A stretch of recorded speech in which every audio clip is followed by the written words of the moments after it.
I'm Brittany from WJHL. And I'm John from the Hands-On Discovery Center. And it's Science Saturday. This one is a very simple one that you can do at home. All the things that you see on the table, I mean, you probably have at home. Yeah, not much. We have food coloring, water. You'll need hot and cold water. That is Exactly. key for this experiment. And also jars, at least 2 of them that you feel comfortable kind of, we got some leftover water there, stacking with confidence. These make good ones. Confidence is key. We have these Yes. Frappalace Mochatina glasses.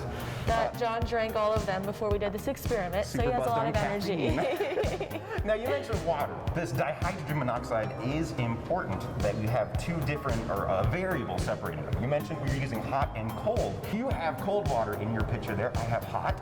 They look very similar, don't they? Yeah. That's why the food coloring comes in handy. I'm gonna dye mine red because, you know, hot red.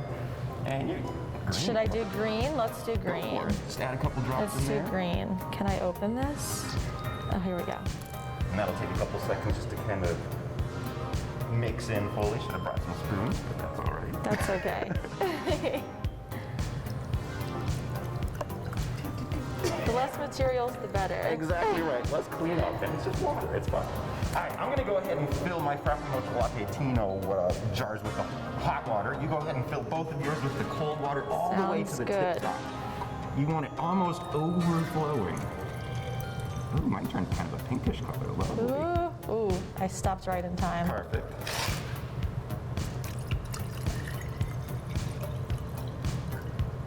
Whoa!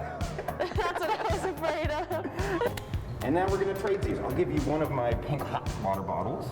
I can have I one have of your my green green cool. Frappuccino. Perfect.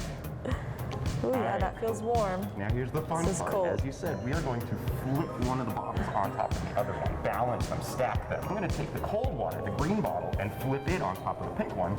You want to do the opposite. Take the pink one, flip it on top of the green one. Yes, so we have hot on top of cold and cold on top of hot. Exactly. And these cards are key. They're kind of a little laminated plasticky, so they don't disintegrate. And actually, playing cards, you know, just regular objective cards, those work perfectly well. They're kind of laminated, kind of slippery, so they're not going to stick on the edge. If you have playing cards at home, go for it. If not, these little plastic cards work great too. Yes. Are you ready? Okay, I'm nervous, I'm not gonna lie. Confidence is Okay. key. So we're gonna hold this card on top so that when we flip it, water's not gonna flow out. Now here, we're gonna line it up Not with yet. the other bottle. And slowly pull the card away, making sure that they are standing right on top of each other. Ready? In 3, 2, 1. Science. Oh, you're much better at that than I've done this a few times. Look at that. Whoa. There you go. There you go. Take your time. Take your time. We can, you know, speed this up and edit it.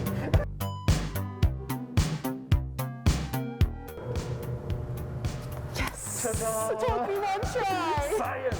Now notice the water tower here, the green water is obviously flowing down because the green cold water is actually going to be heavier, more dense than the hot water, the pink on the bottom.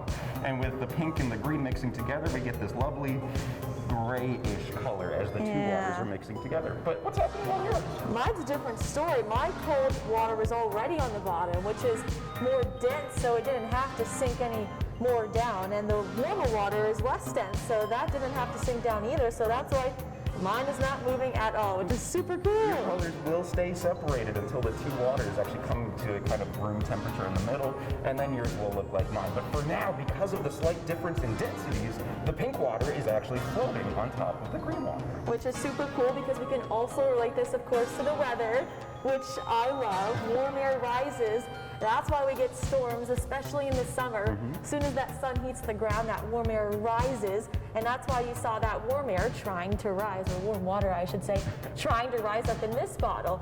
But in this situation, the warm air is already on top and the cold air is already on the bottom, so you're not seeing those different air masses moving at all, which is super neat. So cool. We can see the atmosphere right here in these bottles. Yeah, you're home. Very cool. Well, thank you so much for joining me. Thanks, John. We'll and see you thank next you all. time. Bye.